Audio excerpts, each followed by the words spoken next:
May I make one video? Make, yes. Okay. Thank you. Hop, sog'adigan joyi 6 ta 6 ta ketar ekan. Mana bu g'ildiratadigan oxir o'rnini bajaradi. 6 ta sog'ish apparati. Bu kimga qiziq bo'lsa, mana bu echki kirgandan keyin chiqib ketishiga yo'l. Hop, echkilar bu yerdan kirgizib yuboriladi. Haligi eshikdan ketdi sog'ilib. Aylanasiga bo'ladi. Ya'ni echkilar sog'ish zaliga mana shu yerdan kiradi. Mana shu yerdan fransuz alpiylar sog'ishga kiradi navbat bilan. Hop. Kirib sog'ilgandan keyin aylanasiga o'tib o'sha koridordan eshigiga boradi. Eshik ochib, hop, men tushuntiraman sizlarga, eshik ochib, mana bu bolalarning zali ekan bu. Eshikni ochib turib, azizlar e'tibor beramiz. Mana shu tushiriladi. Echkilar yaqqa o'tib ketmasligi uchun va mana shu eshiklar ochib qo'yiladi. Shunda sog'ilgan echkilar tayyor bo'lib bo'tga yig'ilib turadi. Sog'ilib bo'lgandan keyin shu eshik ochib, hammasi yana bu tarafga o'tkaziladi. Bo'ldi. Bo'tda asosiy ozuqasini yeyveradi, bo'tda ham yeyveradi. Bitta narigi burchakda bo'g'oz echkilar uchun joy qilingan. Mana shu yerda takalar turadi. Takalarni bular 2 oylik qilib tushonkaga topshirishar ekan, 2 oylik 3 oylik qilib urg'ochlari olib qolinar ekan. Urg'ochlardan ham 25 ta har yil olib qolaman deb seleksiya qilaman, ya'ni yaxshilarni olib qolaman deyapti.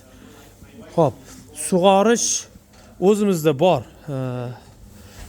bor haligi sug'orish uskunalari. Mana bu ham bizdan topsa bo'ladi. Sensornilarini oxirlariga e'tibor beramiz. Oxirlariga oddiygina teglari somoni mana. Hop, kel. Hop, beda beriladi. Mana bedani dahshati bizda ham topsa bo'ladi yoz kunlarida va hashaga aralashtirib beryapti. Tak, tuzli ilib qo'yilgan, suv sug'orish uskunalari o'sha qashinish uchun qo'yilgan, tuz ilib qo'yilgan. Hop, yana nima qolib ketdi? Hop, mana shu takalar bir hafta onasini tekshirar ekan, bir haftadan keyin o'zini maxsus kashasiga o'tkaziladi.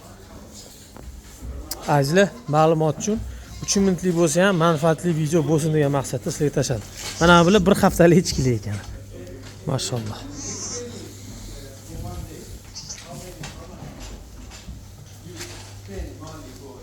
Hop, 76 ta echki joylashgan. Bu tomonda bolalari 23 ta ekan. Boshda mana shu qiziqarli ma'lumot bor ekan shu yerda. Echkilari bo'ladigan bo'lsa, hammasi mana tug'ilgan yilini yozar ekan. Birkasini urib qo'yar ekan, otini yozar ekan, keyin tug'ilgan oy, kun, yilni yozar ekan. Endi mana 19-yildan boshlab turib, onasini otini ham yozish boshlabdi, onasini birkasini ham yozish boshlabdi. Mana 19da tug'ilgan, birka nomeri, oti, tug'ilgan payti, onasini birkasi, onasini oti. Hammasi mana 20. Ya'ni shu jadvalda o'sha echki tug'ishi birinchi echkidan boshlab keyingi echkilarning avlodi keltirilgan. Naqadar chiroyli tashkil etilgan ferma. Juda go'zal. Azizlar, sog'ish zali, kirish,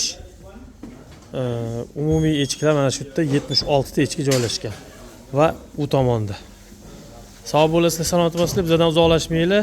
Chorvachilikka oid, echkichilikka oid yaxshi videolarni qo'yib borishda davom etamiz. Rahmat.